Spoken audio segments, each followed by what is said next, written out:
Amazing AI TV Fusion and Tagalog Stories. Magandang gabi sa inyong lahat, mga ka-amazing. Narito na naman tayo sa isang panibagong nakakakilabot at katatakutang kwento na siguradong kikiligin ang inyong mga balahibo. Kaya humanda na kayo, mga ka-amazing. Ang pamagat ng ating kwento ngayong gabi ay Ang Lihim sa Balete Drive. Simulan na natin sa isang malamig at maambon na gabi. Bumabagtas si Mikael sa kahabaan ng Balete Drive, sakay ng kanyang lumang motorsiklo. Galing siya sa isang birthday party sa Quezon City at nagdesisyong daanan ang shortcut kahit kilala ito sa mga kababalaghan.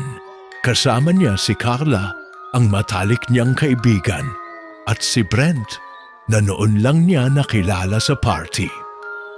Biglang bumagal ang motorsiklo at namatay ang makina sa mismong tapat ng isang matandang balete. Napatingin silang tatlo sa paligid. Madilim, walang ibang tao at ramdam nila ang malamig na simoy ng hangin na tila bumabalot sa kanilang mga katawan. Ang creepy naman dito, Mikael. Bilisan mo nga ayusin yan. Reklamo ni Carla habang nanginginig sa lamig at takot. Ano ba yan, pare? Baka naman multo na yan, ha? Biro ni Brent, pero baka sa boses niya ang kaba. Habang sinusubukan ni Mikael ang makina, napansin nilang may batang babae na nakaputi at nakayuko sa gilid ng puno. Hindi gumagalaw. Hindi rin sila makapaniwala dahil parang hindi normal ang presensya nito. Biglang naputol ang katahimikan nang magsalita ang batang babae nang hindi man lang umaangat ang ulo. Huwag kayong aalis. Kailangan ko kayo. Nagkatitigan sina Mikael, Carla at Brent. Hindi na nila inintay pang tumayo ang bata. Tumakbo sila papalayo sa motorsiklo, pero ilang hakbang pa lamang nila ay nagulat sila dahil nasa unahan na nila ang bata, nakatayo at duguan ang mga kamay. Sa pagtakbo nila papalayo, nakasalubong nila si Mang Ruben, isang matandang lalaki na may dalang gasera. Mga ihot iha, sumunod kayo sa akin kung ayaw ninyong mapasama. Sigaw ni Mang Ruben. Wala na silang nagawa kundi sumunod. Habang naglalakad, napansin nila na habang lumalayo sila sa puno, parang may kung anong mga anino ang sumusunod sa kanila. Mga nilalang na may mahahabang kuko at mapupulang mata. Anong meron dito, Mang Ruben?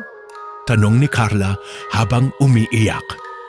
Hindi kayo dapat dumaan dito sa ganitong oras. Yan ang mga kaluluwang di matahimik.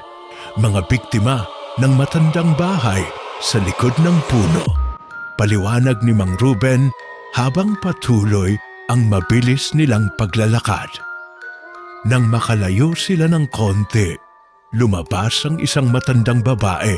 Mula sa dilim, may mahaba at kusot na buhok, putlang-putla ang mukha at may mga ugat na parang gumagapang sa balat niya.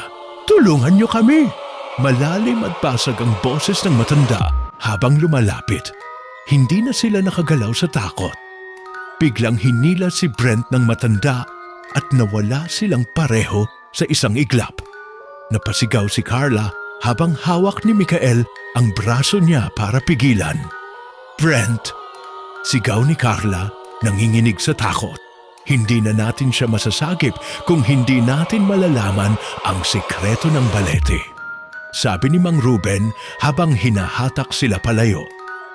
Habang naglalakad sila, nakarating sila sa isang lumang bahay na halos gumuho na. Sa gate pa lang, ramdam na nila ang malamig na hangin at tila mga matang nakamasid sa kanila. Kung gusto ninyong mabuhay, kailangan ninyong tapusin ang sumpa ng lugar na ito, sabi ni Mang Ruben habang binubuksan ang gate. Nang makapasok sila, bumungad sa kanila ang mga lumang larawan sa pader. Mga mukhang puno ng puot.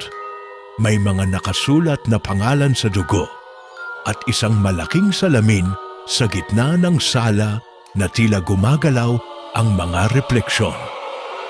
Nang lumapit si Mikael sa salamin, nakita niya ang sarili niya na hinihila pababa ng mga kamay na puno ng dugo. Carla, hindi tayo ligtas dito. Bulong ni Mikael. Biglang bumukas ang sahig sa ilalim ni Carla at bumagsak siya sa isang madilim na silong. Napasigaw siya ngunit hindi niya makita kung saan siya napunta. Habang si Mikael ay sinusubukang abutin siya, nagsimula ng gumalaw ang lahat ng mga larawan sa paligid. Ang mga mata sa larawan ay sumusunod sa bawat galaw niya. Mang Ruben, anong gagawin ko?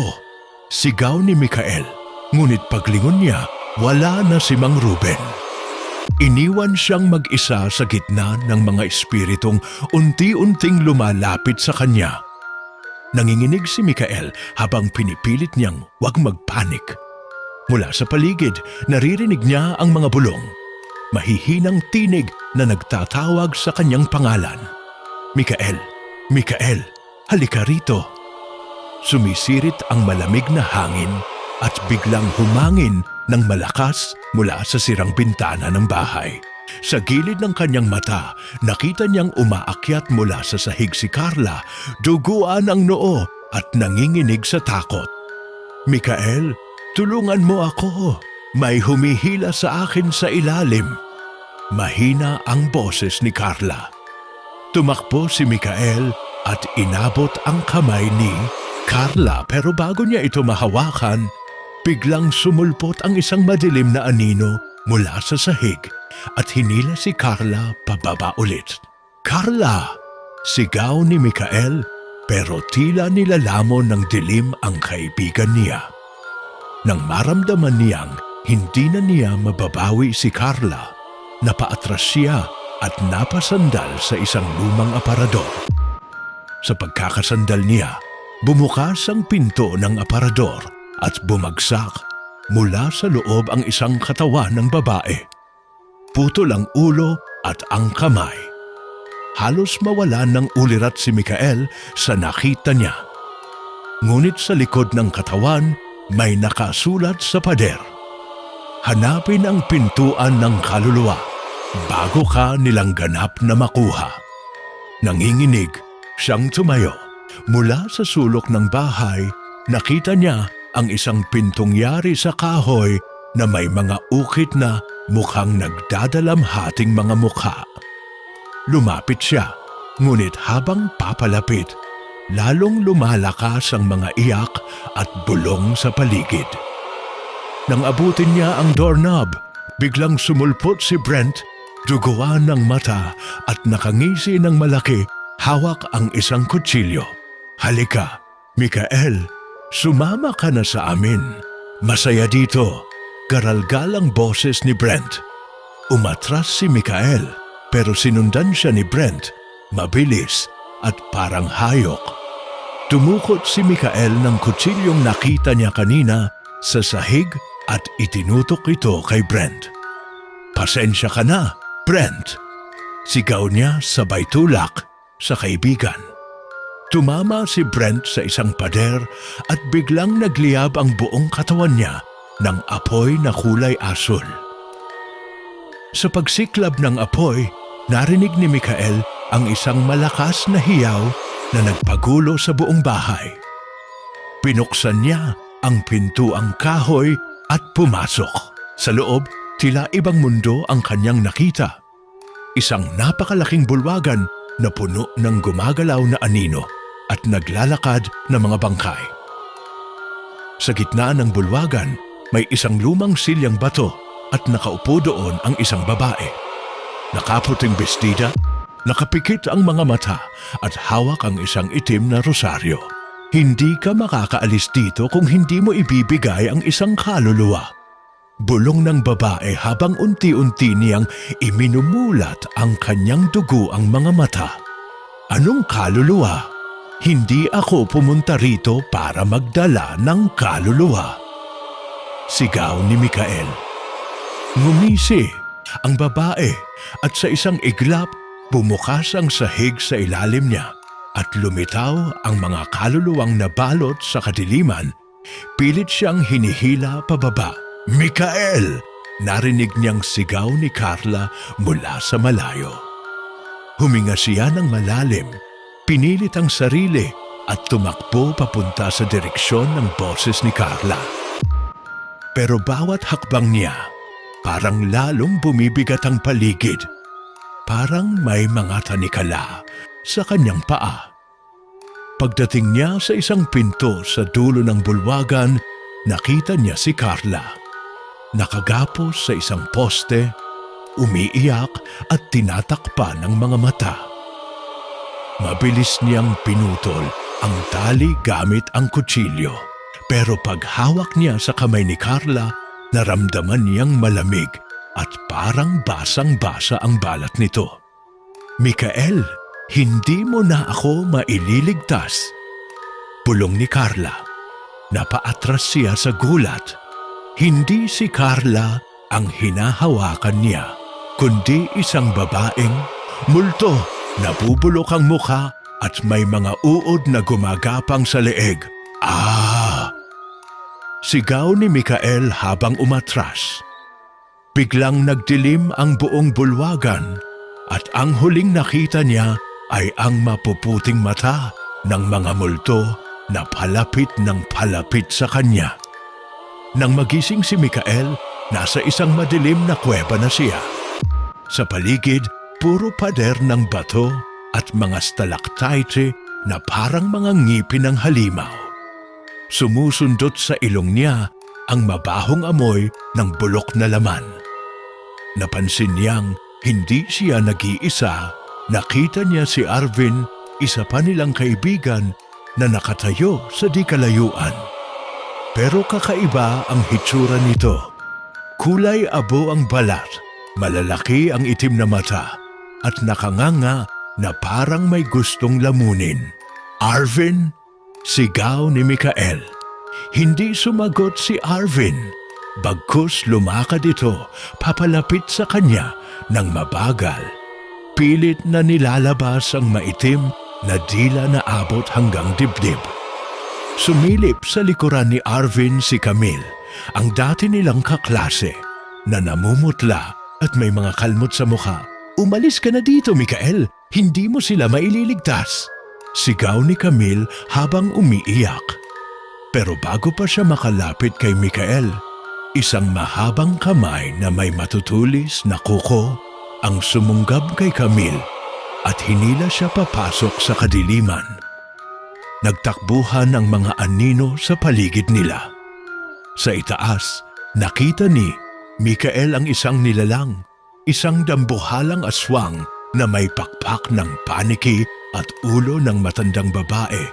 May mahabang puting buhok at dilaw na mga mata. Huwag mong akalaing makakatakas ka, bata! Sigaw ng halimaw. Tumakbo si Mikael habang sinasalubong siya ng mga nilalang na nagmumukhang taong nabubulok. May mga nakalawit na bituka at nawawala ang kalahating mukha. Sa isang madilim na lagusan, may sumalubong sa kanya. Si Kuya Norman, ang panganay sa barkada nila noon. Nakasuot ng itim na barong at hawak ang isang lumang espada. Sumunod ka sa akin kung gusto mong mabuhay, sigaw ni Kuya Norman. Hindi na nag-isip si Mikael at agad siyang sumunod. Habang tumatakbo sila, naririnig nila ang mga sigaw ng galit at paghihiyaw ng mga nilalang sa likod nila. Pagdating nila sa isang sira-sirang altar sa loob ng kuweba, itinuro ni Kuya Norman ang isang lumang balisong na may ukit ng mga sinaunang baybayin. Ito ang susi para makalabas ka. Pero isa lang ang makakaalis, ikaw lang. Bakit hindi tayo pareho? Tanong ni Mikael habang humihingal. Tumulo ang dugo mula sa bibig ni Kuya Norman. Dahan-dahan itong tinaas ang damit at ipinakita ang malalalim na sugat sa tiyan, parang sinira na ng mga halimaw ang loob nito. Hindi na ako makakalabas. Ikaw ang pag-asa namin. Ilabas mo ang kwento namin sa mundo. Mahina niyang bulong. Hindi na nakapagsalita si Mikael nang biglang bumagsak si Kuya Norman at nilamon ng kadiliman ang katawan nito. Nanginginig ang kamay ni Mikael habang pinulot ang balisong. Nang mahawakan niya ito, biglang umuga ang buong kuweba. Mula sa pader, lumabas ang libo-libong kamay na pilit siyang inaabot. Tumakbo siya, hawak ang balisong, papunta sa isang malaking pader ng bato na may nakaukit na pinto. Sinaksak niya ang balisong sa gitna ng pader. Kumidlat at lumindol ng malakas. Mula sa pader, lumabas ang isang matandang lalaki na may mahabang balbas at itim na kapa. "Anong ginagawa mo rito, bata?" tanong ng matanda habang tila galit na galit. "Gusto ko lang umalis. Ayoko dito!" sigaw ni Mikael. Ngumisi ang matanda at hinawakan ang balikat ni Mikael. Sa isang iglap, lumitaw ang mga bangkay ng lahat ng kaibigan niya sa paligid nila. Si Carla, si Brent, si Arvin, si Camille, si Kuya Norman. Lahat sila nakatayo, nakangiti, ngunit may dugo ang mga mata. "Kung gusto mong makalabas," sabi ng matanda, "kailangan mong pumili ng isa. Sino sa kanila ang iiwan mo magpakailanman?" Nanginginig ang buong katawan ni Mikael. Tinitigan niya isa-isa ang mga kaibigan niya, lahat nakatitig sa kanya na para bang umaasa. Umalingaw-ngaw sa tenga niya ang sinabi ng matandang lalaki. "Sino ang iiwan mo magpakailanman?" Lumuhod si Mikael sa sahig, pinabaha ng luha ang kanyang mukha. "Hindi ko kaya," mahina niyang bulong. Tumawa ang matandang lalaki, isang malakas at ubod ng lamig na tawa na nagpagapang sa kilabot sa buong kuweba. "Kung hindi mo pipiliin, lahat kayo dito mababaon." Sumigaw si Carla, "Mikael, ako na lang. Piliin mo akong iwan. Mabuhay ka. Ilabas mo ang sumpa." Umiling si Mikael. "Hindi. Hindi ko kayo kayang ipagpalit." Biglang nagdilim ang paligid. Isa-isa, nagsimulang mabulok ang katawan ng mga kaibigan niya. Nahulog ang mga mata ni Brent, sumabog ang tiyan ni Arvin, at si Camille tinubuan ng mga uod sa bibig habang nakangiti pa rin. "Pumili ka na," utos ng matanda sabay hampas ng baston sa lupa. Umuga ulit ang paligid. Isinara ni Mikael ang kanyang mga mata at sa isang malakas na sigaw, itinuro niya ang sarili niya. "Ako ang piliin mo. Ako ang iiwan dito. Palayain mo sila." Sandaling natahimik ang paligid, dahan-dahang ngumisi ang matanda. "Hindi iyan ang inaasahan ko, bata." Nagliwanag ang buong kuweba. Parang lumulutang si Mikael habang ang mga kaibigan niya ay hinila palabas ng isang portal ng liwanag. Sa huling sandali, nakita niya si Carla na umiiyak habang dinadala ng portal ang katawan niya. "Mikael, hindi ka namin makakalimutan," sigaw ni Carla. Nang tuluyan ng magsara ang portal, bumagsak si Mikael sa sahig ng kuweba. Mag-isa. Mula sa dilim, narinig niya ang mga yabag. Mabibigat, mababagal. Isang babae na nakasuot ng pulang bestida ang lumitaw. May mahabang itim na buhok, duguan ang mga kuko at walang mukha. Isang makinis na balat lang ang nakatakip sa buong ulo niya.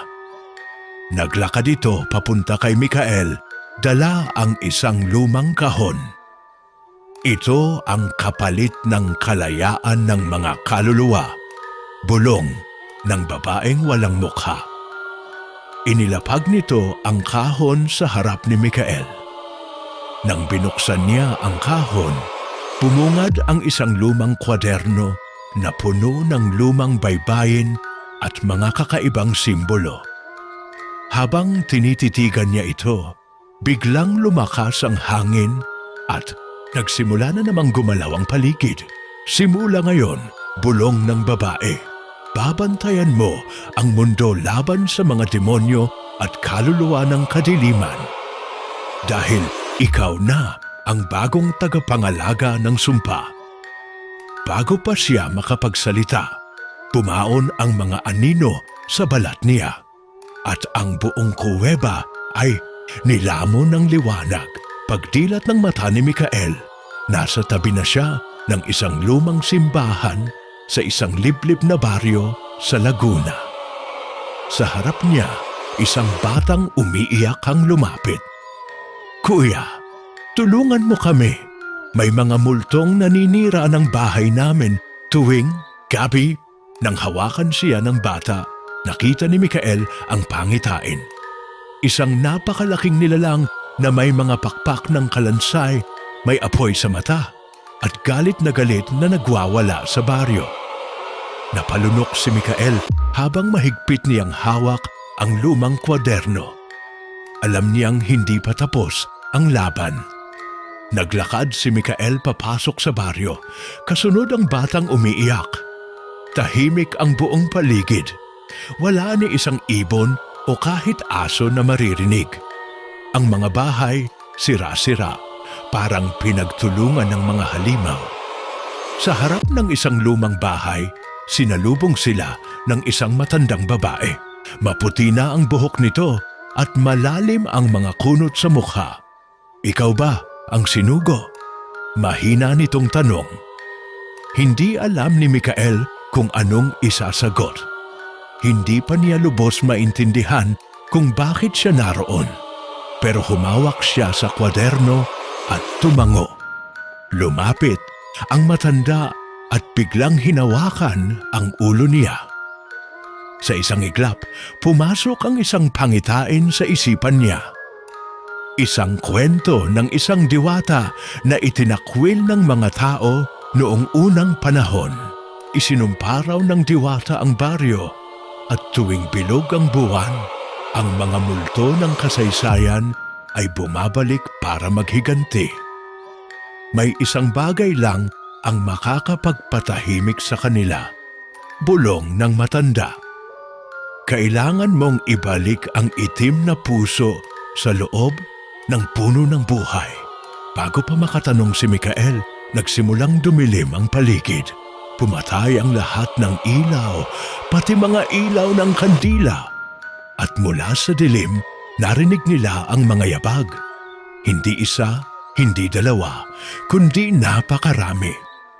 Sumilip si Mikael sa bintana.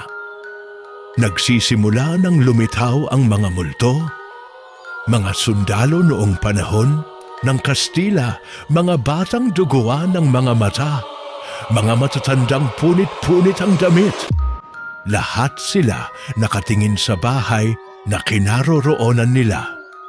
"Kuya, takbo na tayo," iyak ng bata. Hinawakan ni Mikael ang kwaderno. Dumaan ang mga kamay niya sa isang pahina at may lumabas na kakaibang liwanag. Lumutang ang mga letra. Isang salita para iligtas, isang salita para mapahamak. Tumayo si Mikael. Hinarap niya ang pinto habang nagsisimula nang yumugyog ang mga dingding dahil sa paglapit ng mga multo.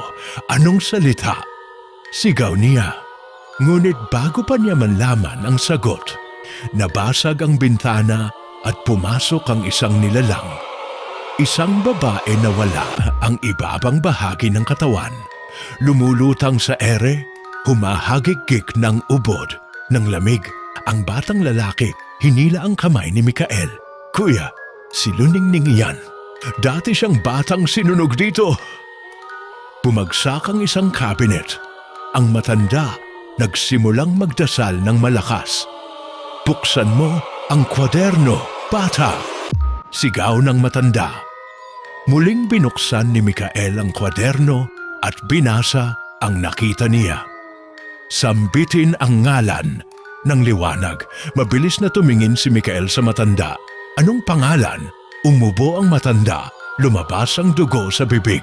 Liwanag, alitap-tap. Sumigaw si Mikael. Alitap-tap. Sa isang iglap, sumabog ang liwanag mula sa kwaderno. Napaatras ang mga multo. Sumigaw sila sa sakit, natunaw ang mga anyo nila at bumalik sa hangin. Nakahinga ng maluwag si Mikael. Pero nang akala niya ay ligtas na sila, may isang anino na hindi naapektuhan ng liwanag. Isang lalaki, matangkad, sunog ang balat, duguan ang mga mata. Ikaw, ang tagapagmana ng sumpa, bulong ng lalaki. Bago pa makagalaw si Mikael, isang malamig na kamay ang humawak sa leeg niya mula sa likuran. Dahan-dahan siyang hinila patungo sa dilim. At sa pinakaitim na bahagi ng gabi, bumulong ang isang boses sa tenga niya. Ang totoong kalaban mo, paparating pa lamang. Hinila ni Mikael papasok sa dilim ang malamig na kamay. Parang pinipigilan ng mga anino ang bawat hakbang niya. Nagsusumamo ang katawan niya na kumawala. Pero ang nilalang na humawak sa kanya ay parang bakal, matigas at malamig. Alam ko, ang takot mo, ang boses ng lalaki ay parang dumadampi sa kanyang utak. Pero hindi mo na matatakasan. Inilabas ni Mikael ang kwaderno, halos mamatay na sa takot, at binasa ang mga susunod na salita. Ang unang sumpa ay nagmumula sa dako ng dilim. Ang pangalawa ay mula sa liwanag. Nagulat si Mikael, napatingin sa nilalang na humahawak sa kanya. Sunog ang balat at sa mga mata nito parang makikita ang kasaysayan ng lahat ng kasalanan at paghihiganti na naganap sa buong mundo. Ang pangalan ko, si Bago. Ang nilalang ay nagsalita ng malamig at nakakakilabot. Ako ang kinatawan ng mga anino ng nakaraan. Bago pa makagalaw si Mikael, ang kwaderno ay nagsimulang magningning ng malakas. Nagpumiglas siya, hinawakan ang kwaderno at nagsimula siyang magdasal ng malakas habang ang matandang babae ay umawat sa mga multo. Binibigkas ang mga salitang matagal nang nakalimutan. Ngunit ang mga anino ni Bago ay tumagal pa. Dumilim ang paligid at narinig nila ang tunog ng mabibigat na yabag. Isang malaking katawan ang dumaan mula sa kadiliman. Isang dambuhalang halimaw na may maraming mata at katawan ng uod. Itim ang balat na parang yari sa apoy. Walang makakaligtas. Sigaw ni Bago. Ang tanging paraan ay ang alitap-tap. Sigaw ng matanda mula sa dilim, dalhin mo sa puno ng buhay. Si Mikael nakaramdam ng lakas sa kanyang katawan. Sinubukan niyang tumakbo habang tinutulungan siya ng kwaderno. Isang sinag ng liwanag ang nagsimulang magbigay daan sa kanyang daraanan. Lumabas sila mula sa mga nilalang na gumugol ng buhay, ngunit ang mga anino ay mabilis na sumusunod. Bumukas ang pinto ng isang sira-sirang simbahan sa gitna ng baryo. Doon natagpuan nila ang puno ng buhay, ang matandang puno na may mga ugat na humahapil sa buong paligid. Pero hindi pa tapos ang laban. Si Bago at ang halimaw ay dumating na sa harap nila. Tumigil ka, sigaw ni Mikael. Tiat. Si Bago ay lumapit, ang katawan ay unti-unting nagiging tila puti at malabo. Wala kang magagawa, bata. Ang boses nito ay pumutok sa paligid. Ang kadilimang ito ay hindi kayang tapusin ng isang tao lamang. Bumangon si Mikael, hindi natitinag. Pinuksan niya ang kwaderno at muling binasa ang isang lihim na pahina. Magiging isa ka sa amin kung kaya mong ipaglaban ang iyong buhay. Isang matinding sinag ng liwanag ang tumagos mula sa kwaderno at bumangon ang mga anino sa paligid. Mga katangian ng lahat ng nilalang sa kwaderno. Ang lahat ng pag-aalinlangan ay nawala at si Mikael ay naging isang tagapangalaga ng liwanag. Tumahimik ang lahat. Si Bago, ang dambuhalang halimaw at ang matandang babae ay napahinto. Alitap-tap, ang bulong ng matanda. Tama ang iyong napili, Mikael. Sa isang kisap mata, tumagos ang liwanag mula sa katawan ni Mikael at ipinadala ang lahat ng kaluluwa pabalik sa kanilang mga tunay na tahanan. Mikael ngayon ay puno ng liwanag at lakas, ay humarap sa dambuhalang nilalang at mga anino ni Bago. Sa huling pagsabog ng liwanag mula sa kanyang katawan, ang lahat ng mga nilalang ng kadiliman ay nagsimulang maglaho, isa-isa. Si Bago, na noon ay tila isang imaheng walang kaluluwa, ay tumigil at nakatingin kay Mikael. Ang mga mata ni Bago ay puno ng kalungkutan at sama ng loob. Ngunit napagtanto ni Mikael na ang pagkatalo ng mga kaluluwa ng nakaraan ay hindi nangangahulugang tapos na ang kanilang paghihirap. Ang liwanag na dala mo ay hindi mo lang iniwasan ang kadiliman, sabi ni Bago. Ang boses nito ay mabigat. Pinipigilan mong maging katulad namin. Ang pinipigilan mong maging kasaysayan ng mga wala ng pag-asa. Mikael ay huminga ng malalim. Tiningnan ang mga kaibigan niyang nawala at ipinagdasal ang mga kaluluwa. Hindi ko kayo iiwan, ani Mikael. Ang inyong pagdurusa ay hindi natatapos sa mga kamalian ng nakaraan. Magkakaroon kayo ng kapatawaran. Bumagsak ang katawan ni Bago at ang mga anino ay tuluyang naglaho. Ang buong baryo ay muling nagsimulang magningning. Parang ang lahat ng kasaysayan ng takot ay napawi ng liwanag. Mikael, na muling nakapagbigay liwanag sa mundo, ay naglakad patungo sa puno ng buhay at inilagay ang kwaderno sa ugat nito. Lahat ng nilalang na naipit sa mga sumpa ay nagsimula ng makapaghilom. Ang kwaderno ay nagbukas ng pinto ng kapatawaran para sa mga kaluluwang naghanap ng liwanag. Ang matandang babae na nagbigay ng gabay kay Mikael ay ngumiti at umalis sa kanyang tabi. Ipinakita mo sa kanila na ang liwanag ay hindi lamang para sa mga nakaligtas, kundi para rin sa mga naghangad ng pag-asa, ani ng matanda. Si Mikael ay bumalik sa baryo at nakatanggap ng pasasalamat mula sa mga tao. Ang mga multo ng nakaraan ay muling nagsimula sa bagong buhay. Ang kasaysayan ng takot ay nagtapos sa isang bagong simula. Bago siya umalis, tinitigan niya ang mga kalangitan ng baryo at nakita niyang nagliliwanag ang buwan, tanda ng bagong pag-asa at pagbangon mula sa lahat ng nangyari. Mga ka-amazing, natapos na ang kwentong ito at ang aral ay ang liwanag ay makakamtan lamang sa mga taong may tapang at puso na humarap sa dilim ng kanilang nakaraan at hinaharap. Sa bawat pagninilay, ang bawat hakbang tungo sa pagbabago ay laging may kasamang pag-asa. Sa ngalan ng Amazing AI TV Fusion and Tagalog Stories, maraming salamat sa inyong pagtangkilik.